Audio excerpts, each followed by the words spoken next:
बिंदास बौद्ध बन जाओ, आपके सारे अधिकार मेरे कोर्ट के खिस्से में सुरक्षित है। बाबा साहब ने हमारा वो प्रावधान कर रखा है। हम लोगों को ये सरकार, ये व्यवस्था ये डरा कर धमका कर रखी है कि अगर आपने हिंदू धर्म का त्याग किया तो आपके अधिकार चले जाएंगे, आप लोगों के अधिकार चले जाएंगे। और इसलिए हम लोगों को ये डरा धमका कर हिंदू धर्म में आप लोगों को फंसा कर रख रहे हैं। इसलिए हम लोगों को खुले तौर से बौद्ध धर्म की दीक्षा आज के दिन देखिए, आज हम लोग सब इकट्ठा हुए हैं, अशोका विजयादशमी को मना रहे हैं। हम लोगों को बाबा साहब अम्बेडकर जी, हम सभी लोग बाबा साहब अम्बेडकर जी के अनुयायी हैं। जो काम हमारे महापुरुषों ने किया उसका अनुकरण हमें करना चाहिए। सिर्फ बाबा साहब अम्बेडकर जी को आकर माथा टेकने से, हाथ जोड़ने से, फूल चढ़ाने से, कैंडल जलाने से बाबा साहब के ऋण कभी नहीं पिटने वाले हैं। इसलिए हम लोगों को बाबा साहब ने जो काम किया है, जो दिशा बताई है, उसका अनुकरण हम लोगों को करना चाहिए। मैं इसलिए आज आप लोगों के समक्ष आया हूँ क्योंकि मैंने भंडारी जी से कहा था कि मुझे बम्बई से ऑस्ट्रेलिया जाना है, मैं दिल्ली नहीं आ पाऊँगा, लेकिन फिर भी मैं आज आप लोगों के यहाँ आया कि राजेंद्र पाल गौतम जी के माध्यम से पूरे देश भर में, सिर्फ दिल्ली में ही नहीं, आज भी एट ए टाइम कितने कई सारे राज्यों में जय भीम मिशन हो, बुद्धिस्ट सोसाइटी ऑफ इंडिया हो, हम लोग काम कर रहे हैं और एक बहुत बड़ा मैसेज वर्ल्ड को देने वाले हैं, पूरे विश्व को देने वाले हैं। यहाँ पर कम से कम हम लोग 5 करोड़ के संख्या में लोगों को बौद्ध दीक्षा का कार्यक्रम हम लोग आयोजित कर रहे हैं। हमारे पास आज साधन नहीं है, हमारी इस जानकारी को कोई टीवी चैनल वाला नहीं दिखाएगा, कोई न्यूज़पेपर वाला नहीं छापेगा, इसलिए हमें भी उनके टीवी चैनल पर और न्यूज़पेपर का इस्तेमाल हम भी नहीं करना चाहते। जिस तरह से तथागत बुद्ध ने काम किया, 2 पैरों के बलबूते पर, एक गले के बलबूते पर उन्होंने उनका धम्म, उनका संदेश पूरे विश्व में पहुंचाया।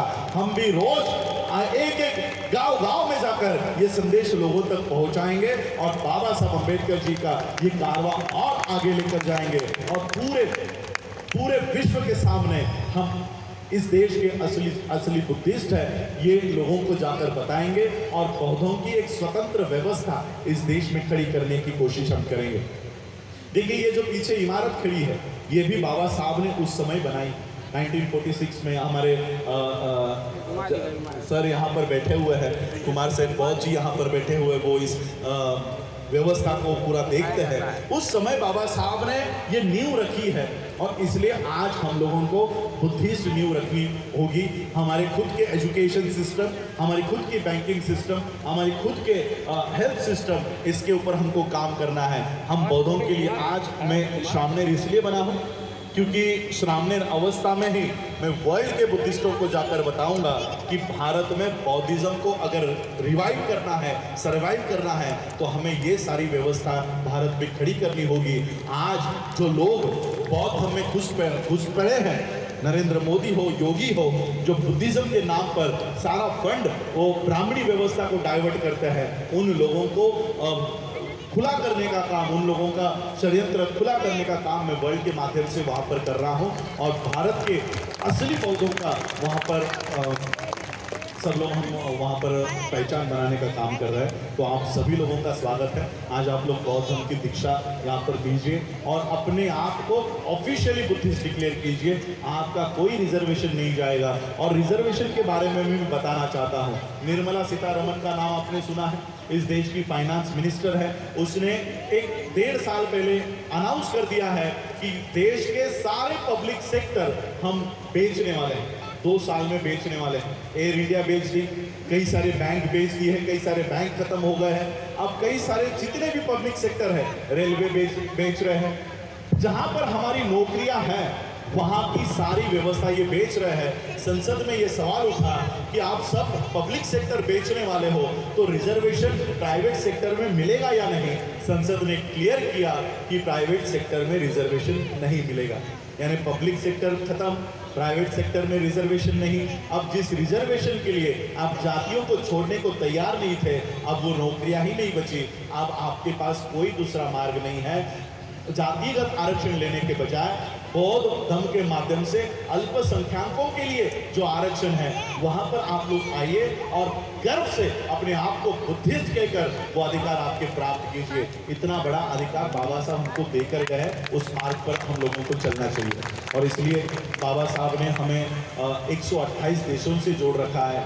एक दिन इस देश में ऐसा आएगा कि राजस्थान हो, हरियाणा हो, उत्तर प्रदेश हो, दिल्ली हो, हमारे किसी भी मनीषा के ऊपर, हमारे किसी भी बच्चे के ऊपर अगर अन्याय हो, अत्याचार हो, तो इस देश का प्रधानमंत्री नहीं, किसी स्टेट का मुख्यमंत्री नहीं, किसी स्टेट का, किसी डिस्ट्रिक्ट का कलेक्टर नहीं, इस देश, इस विश्व के सारे बौद्ध देश हमारे लिए आवाज उठाएंगे।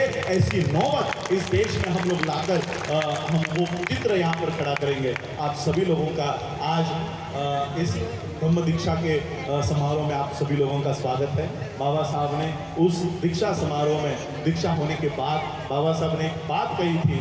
बाबा साहब ने कहा, आज बाबा साहब ने मराठी में कहा था कि आज माझी नरकातून सुटका झाली, यानी आज मैं नरक से बाहर आया, ऐसे मुझे लग रहा है। बाबा साहब ने जब बौद्ध धर्म की दीक्षा ली तो बाबा साहब ने ये उद्गार निकाले कि आज मैं नरक को छोड़कर बाहर आ रहा हूँ। हिंदू धर्म या ब्राह्मण धर्म ये नरक के समान है।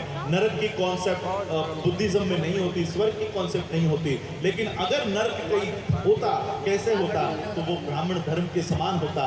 तो इस तरह से बाबा साहब ने विधान किया। मैं भी आप लोगों को, जो ब्राह्मण धर्म में आप लोग पड़े हो, उस नरक से बाहर आकर ये बौद्ध धर्म में आप लोग शामिल हो जाओ, इसलिए आह्वान करता हूं। आप सभी लोगों ने मुझे आमंत्रित किया, उसके लिए आप सभी लोगों का आभार। हमारे Delhi state president CS Bhandari ji और हमारे समता सैनिक दल के, आम आदमी पार्टी के मंत्री बाद में है हमारे लिए, हमारे समता सैनिक दल के सैनिक है और बाबा साहब अम्बेडकर जी के एक सैनिक के रूप में हम उनको देखते हैं। उनके माध्यम से धम्म का ये जो मूवमेंट पूरे देश भर में चल रहा है, उनके इस कारवां को भी हम लोग सब आगे बढ़ाएं, इतना आह्वान करता हूँ और रुकता हूँ। जय भीम, जय भारत, नमो बुद्धाय। बाबा साहब बहुत बहुत धन्यवाद सर, आपने अपने शब्दों से हम सबको अनुभूत किया। काफी सुंदर विचारों, आप लोग कृपया अपनी अपनी सीट पर बैठ जाइए, इस तरह खड़े मत रहिए। सब लोग कुर्सियां खाली पड़िए प्लीज, थोड़ी देर के लिए और इस कार्यक्रम चलेगा, तब तक अनुशासन बनाए रखें। मिशन जय भीम के संरक्षक माननीय राजेंद्र पाल गौतम जी दिल्ली सरकार में कैबिनेट